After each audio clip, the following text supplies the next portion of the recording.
ಸಂದರ್ಭದಲ್ಲಿ ಮಾಧ್ಯಮದಲ್ಲಿ ಈ ರೀತಿ ಬರ್ತಾ ಇದೆ ಅಂತ ಹೇಳಿ ಹೇಳಿದ್ರು. ಆಮೇಲೆ ನಮ್ಮ ಅಧಿಕಾರಿಗಳಿಗೆಲ್ಲ ಮಾತನಾಡಿಕೊಂಡು ವಿಷಯಗಳನ್ನು ತಿಳ್ಕೊಂಡು ಮಾನ್ಯ ಮುಖ್ಯಮಂತ್ರಿಗಳಿಗೆ ಮಾತನಾಡಿದ್ರು. ಮುಖ್ಯಮಂತ್ರಿಗಳು ಟೂರ್ನಲ್ಲಿ ಬಾದಾಮಿಯಲ್ಲಿದ್ದರು.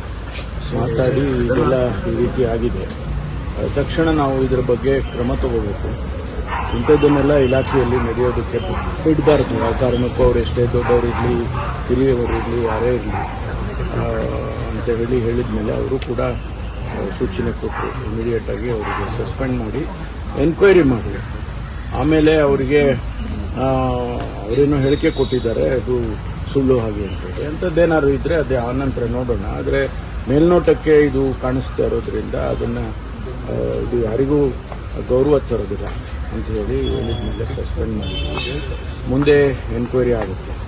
ಎನ್ಕ್ವೈರಿ ಆದಮೇಲೆ ಅದರ ಬೇರೆ ಬೇರೆ ಆಯಾಮಗಳೇನಿದೆ ಅದನ್ನೆಲ್ಲ ತಿಳ್ಕೊಂಡು ಆನಂತರ ಮುಂದಿನ ಕ್ರಮ ತಗೊಳ್ತೀವಿ. ತಮ್ಮ ಭೇಟಿಗೂ ಕೂಡ ಬಂದಿದ್ರು ಸರ್ ಅವರು ನಿನ್ನೆ ಇಲ್ಲಿ. ಅದೇ ಹೇಳಿದ್ರು, ನನಗೆ ಮಲಗಿದ್ದೆ ಅಲ್ಲ, ನಾನು ಬಂದಿದ್ರಂತೆ. ನಾನು ನೋಡೋಕ್ಕಾಗಲಿಲ್ಲ, ನೋಡ್ತಾನೂ ಇರಲಿಲ್ಲ. ಯಾಕೆಂದರೆ ಇಂಥ ಸನ್ನಿವೇಶದಲ್ಲಿ ನಾವು ಬಹಳ ಇದಾಗಿ ಇರಬೇಕಾಗ್ತದೆ. ಅದಕ್ಕೋಸ್ಕರ ನಾನು ಅಖಂಡಷ್ಟೇ ಎಲ್ಲ ಅರೆಸ್ಟ್ ಆಗಬೇಕು ಅಂತ ಬಿಜೆಪಿ ಅವರು ಒತ್ತಡ, ಅವ್ರು ಅರೆಸ್ಟ್ ಮಾಡಿ ಅವ್ರನ್ನ. ಯಾಕಂತ ಹೇಳಿದ್ರೆ ಬೇರೆ ಬೇರೆ ಪ್ರಕರಣದಲ್ಲಿ ಹಾಗೆ ಮಾಡಿದ್ರಿ, ಈ ಪ್ರಕರಣದಲ್ಲಿ ಹಾಗೆ ಮಾಡಬೇಕು.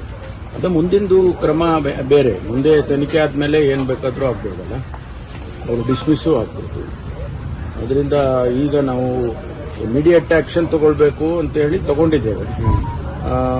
ಅದನ್ನ ಯಾವುದೇ ಮುಲಾಜಿಲ್ಲದೆ ನಾವು ಹಿರಿಯರು, ಸೀನಿಯರ್ ಆಫೀಸರ್ ಅದೆಲ್ಲ ಏನು ನೋಡಿದೇನೆ ನಾವು ಇಮಿಡಿಯೇಟ್ ಆಗಿ ಆಕ್ಷನ್ ತಗೊಂಡಿದ್ದೇವೆ.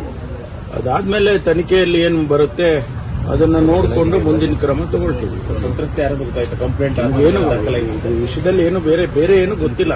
ಮೇಲ್ನೋಟಕ್ಕೆ ಈಗ ಗೊತ್ತಾಗಿರೋದು ಅಷ್ಟು ಬಿಟ್ರೆ ಬೇರೆ ಯಾವುದೇ ವಿಚಾರಗಳು ಅದಕ್ಕೆ ಸಂಬಂಧಪಟ್ಟಾಗಿ ಗೊತ್ತಿಲ್ಲ ಸರ್. ಇಂಥ ಘಟನೆಗಳು ಪೊಲೀಸ್ ಇಲಾಖೆಗೆ, ಅದರಿಂದ ಅದಕ್ಕಾಗಿ ನಾವು ಇಮಿಡಿಯೇಟ್ ಆಗಿ ಆಕ್ಷನ್ ತಗೊಂಡಿದ್ದೀವಿ. ಮುಖ್ಯಮಂತ್ರಿಗಳು ಕೂಡ ಬಹಳ ಅಪ್ಸೆಟ್ ಆಗಿದ್ದಾರೆ ಸರ್ ಈ ಘಟನೆ ಬಗ್ಗೆ ಅಂತ.